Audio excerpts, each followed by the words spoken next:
오늘 새벽에는 사도행전 7장 1절에서 16절의 말씀으로 우리에게 주시는 하나님의 말씀에 함께 은혜 받기 원합니다. 7 집사 가운데 한 명으로 세워진 스데반 집사가 은혜와 권능이 충만하여서 큰 기사와 표적을 민간에 행하였고, 또 지혜와 성령으로 그가 말하는 것을 다른 이들이 당하여 내지 못하였고, 그리하여서 그를 시기하는 자들이 거짓 증인을 세우고 또 거짓말로 증언하고 그를 공회에 끌고 와서 신문하게 되었습니다. 이제 대제사장이 거짓 증거를 가지고 스데반에게 이것이 사실이냐라고 물으니 스데반이 그들에게 대답을 하는데, 이 대답은 설교의 말씀이었던 것입니다. 이스라엘의 역사 가운데 하나님이 그 일들을 이루신 것을 그들에게 설교하는 내용인 것입니다. 2절에 보면 스데반이 이르되 여러분 부형들이여 들으소서. 우리 조상 아브라함이 하란에 있기 전 메소보다미아에 있을 때에 영광의 하나님이 그에게 보여라고 말씀합니다. 오늘 그들에게 자기를 향하여 거짓 증거를 하고 자기를 신문하여 죽이려고 하는 그들을 향하여서 스데반은 하나님의 말씀으로 그들을 향해 설교를 하고 있는 것입니다. 아브라함 때부터 거슬러 올라가서 그가 하란에 있기도 전 메소보다미아에 있을 때, 즉 이방의 땅에 그가 있을 때에 영광의 하나님이 그에게 나타나신 것입니다. 그리고는 하나님은 아브라함에게 말씀하시기를 내 고향 친척을 떠나 내가 내게 보일 땅으로 가라라고 하나님이 그에게 명하셨고, 아브라함은 하나님의 말씀을 순종하여서 그 지역을 떠나서 갈대아 사람의 땅을 떠나서 그리고 하란에 거처를 정하여 지내다가 아버지가 죽었을 때에 이제 또 그곳을 떠나서 그는 이 가나안 땅까지 이르게 된 것입니다. 그런데 그가 가나안 땅에 이르렀을 때에는 땅이 하나도 그에게는 없었어요. 그곳이 자기가 살던 고향이 아니기 때문에 남의 나라, 남의 거주하는 곳에 갔기 때문에 아브라함은 땅 한 평 갖지 못한 채 가나안 땅에 거주하게 된 것입니다. 그때 하나님이 그와 약속하시기를 너의 후손에게 이 땅을 주리라. 그러나 그때 아직 아들도 없는, 그 자식도 없는 그와 같은 막막할 때에 하나님이 그의 후손에게 이 땅을 주겠다라고 약속을 하신 것입니다. 그리고는 이제 아브라함이 가나안 땅에 정착하여 그 후손들이 번창하여 지게 되면서 오늘 그들이 애굽 땅으로 내려가서 그 애굽 땅에 400년을 지내다가 이제 그곳에서 나오게 되리라라는 그와 같은 일들을 하나님이 그 아브라함에게 약속하여 주십니다. 그런데 이 약속은 지금 당장 아브라함에게 실천되는 약속이 아니었어요. 아브라함에게 실현되는 약속이 아니었어요. 그 약속은 아브라함의 아들, 또 그 다음의 아들, 그 후손 몇 대를 거쳐서 수백 년이 지나서 이루어질 하나님의 약속이었던 것입니다. 오늘 하나님의 약속이 우리에게 당장, 오늘 당장, 내일, 며칠 뒤에 그렇게 이루어지는 것이 아니라 하나님의 계획과 섭리 가운데 그 일들이 이루어지는 것을 우리는 알게 됩니다. 하나님은 아브라함에게 그 후손이 400년 동안 다른 민족에게 종으로 있어야 한다라고 그와 같은 것도 예언해 주심으로 오늘 그 이스라엘의 역사들을 우리는 하나님의 말씀대로, 하나님의 예언대로 이루어지는 것을 알게 되는 것입니다. 아브라함은 자식이 없었지만 하나님의 약속대로 100세에 이삭을 낳게 되었고, 그 이삭에게 할례의 언약을 행하게 되어서 오늘 그 이스라엘 백성들이 아브라함과 이삭과 야곱과 요셉으로 그 혈통이 이루어지게 되는 것을 봅니다. 오늘 이 요셉은 또한 그 형들의 시기를 받아서 그곳에 살 수 없게 되고 그는 종으로 팔려져서 애굽의 사람 보디발 장군의 종이 되어서 그의 인생이 이루어지게 된 것입니다. 어린 나이에 형들의 미움을 받고 아버지의 품을 떠나 이방의 나라에 종살이를 한다는 것은 심히 괴롭고 고통스럽고 어려운 일인 것입니다. 절망만 가득합니다. 그 형제들의 배반을 그 마음속에 담아두고 있어야 되기 때문에 요셉의 삶이 결코 쉽지 않았던 것을 아버지의 품을 떠나서 먼 이국 땅에서 살 수밖에 없었기 때문에 그 고향 아버지 생각에 향수병이 그에게는 말로 표현할 수 없었을 것입니다.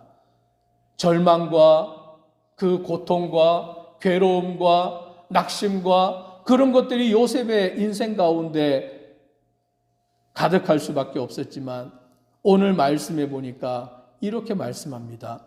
9절과 10절을 같이 함께 읽습니다.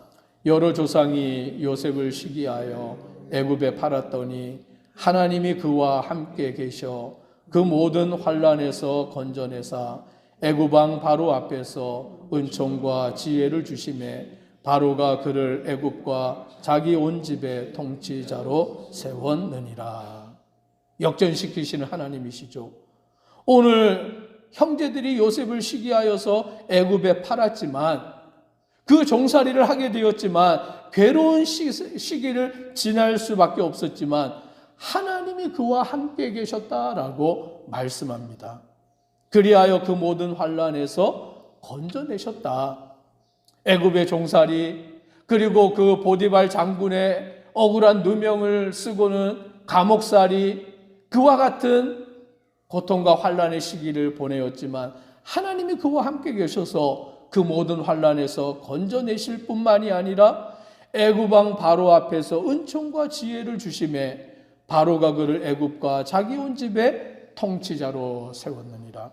즉 바로 다음 가는 총리, 애굽의 총리가 되어서 그 모든 것을 관장하는 자가 되도록 하나님이 요셉을 높여주시는 것입니다. 그런데 왜 그렇게 하셨느냐? 바로 그것은 아브라함의 자손들, 오늘 그들을 하나님께서 먹이시고 입히시고 돌보시기 위해서 이 온 땅에 흉년이 들었을 때에 먹을 양식이 없는 큰 환난이 있을 때에 야곱과 그의 가족들도 마찬가지로 양식이 다 떨어진 거예요. 먹을 양식이 없는 그 상황이 된 것입니다. 그때 야곱은 그 자녀들을 애굽에는 양식이 있다고 하니 너희가 애굽에 가서 그 양식을 돈을 주고 사와라 라고 보내는 겁니다. 그 과정을 통하여서 하나님은 그 형제들이 요셉과 만나게 하시고 또 요셉은 아버지 야곱이 살아있다라는 소식을 전해 듣게 되고 아버지 야곱과 그 가족들을 애굽 땅으로 내려오게 그와 같이 하여서 그 야곱을 비롯한 그 형제들, 오늘 말씀의 14절에 보니 요셉이 사람을 보내어 그의 아버지 야곱과 온 친족 75사람을 청하였더니 75명을 애굽으로 내려오도록 그와 같이 하여서 그들이 애굽 땅에 내려가 요셉의 돌봄 가운데 거주하게 되는 그러한 일들이 이루어지게 된 것입니다. 왜 이렇게 하였느냐? 하나님이 아브라함에게 약속하여 주신 말씀 때문이죠. 내 민족을, 내 후손을 하늘의 별과 땅의 모래와 같이 많게 하겠다. 너의 후손이 400년 동안 애굽 땅에서 종살이를 하여야 된다. 그런데 왜 그렇게 하셨냐 하면 그 애굽 땅에 있으면서 이스라엘 백성들의 수가 기하급수적으로 늘어나게 되는 거예요. 땅도 없는 백성들이니까 오늘 그들이 거주할 곳도 없기 때문에 이들이 민족을 형성하기는 거의 불가능한 것입니다. 나라를 형성하기는 거의 불가능한 거예요. 그런데 하나님이 형제들에게 미움을 받은 요셉을 애굽 땅에 먼저 보내시고 총리가 되게 하시고, 그 총리가 된 요셉이 온 세상에 가뭄이 들었을 때에 아버지 야곱을 비롯하여 75명을 애굽으로 청하여서 그 애굽에 와서 살게 하는 그와 같은 일들이 이루어지는 것입니다. 오늘 이 모든 과정이 하나님의 섭리 가운데 있다라는 것이죠. 사람의 생각으로 보면 도무지 이해가 되지 아니하는 일들이 여러 가지가 있는 것입니다. 아브라함도 그 고향 땅 메소포타미아에 잘 살고 있었는데 하나님이 그를 거기서 불러내셨고, 갈 바를 알지 못할 때 가나안 땅으로 인도하셨고, 땅 한 평 없는 그곳에서 하나님은 그에게 약속하시기를 내 자손을 하늘의 별과 땅의 모래와 같이 많게 하겠다. 아들도 없는데요. 그런데 100세의 아들 이삭을 하나님이 허락하여 주시고 그 후손들을 이어가게 하시는데, 애굽 땅에서 400년 지내면서 민족이 형성되게 만드시고, 그 과정을 요셉이 형들에게 미움을 받아 애굽에 팔려간 그 일들을 통하여 이루시는 것이 하나님의 계획과 섭리였다라는 것을 지금 스데반은 이스라엘 백성들을 향하여 말하고 있다라는 것입니다. 우리의 인생과 우리의 나아가는 모든 삶, 때로는 잘 될 때도 있고 때로는 안 될 때도 있고, 때로는 모든 일들이 내가 계획한 대로 될 때가 있고 또 그렇지 않을 때도 있고, 그와 같은 인생이 우리 앞에 놓여 있는데 그 모든 과정 속에 하나님의 섭리와 주권이 있음을 지금 스데반은 그들을 향하여 말하고 있는 것입니다. 우리가 잘해서가 아니라 하나님이 우리를 그와 같이 인도하신 것이다 라고 그렇게 말씀하는 것입니다. 오늘 저와 우리 성도님들도 마찬가지인 줄 압니다. 나의 인생이, 우리의 삶이, 우리의 모든 걸음이 하나님께 있음을 고백하고 주님을 바라고 주님을 따라가는 믿음의 성도 되기를 간절히 소망합니다. 기도드리겠습니다.